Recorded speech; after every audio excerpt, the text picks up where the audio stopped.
Hello दोस्तों, तो क्या आप भी अपने फ़ोटो को 4K या HDR में क्रिएट करना चाहते हैं? तो सबसे पहले आपको लाइट रूम में जाना है। यहाँ से फ़ोटो सेलेक्ट करनी है। फ़ोटो सेलेक्ट करने के बाद आपको ऐड पर क्लिक करना है। यहाँ से आप देख सकते हो, यहाँ से आपको 3 लाइन पर क्लिक करना है। इसके बाद आपको कलर का ऑप्शन दिखेगा, मिक्स का ऑप्शन, उस पर क्लिक करें।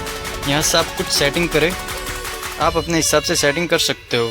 फिर आपके फ़ोटो 4K इसमें कन्वर्ट हो जाएगी। वीडियो अच्छा लगा तो चैनल को सब्सक्राइब करें और वीडियो को लाइक ज़रूर करें।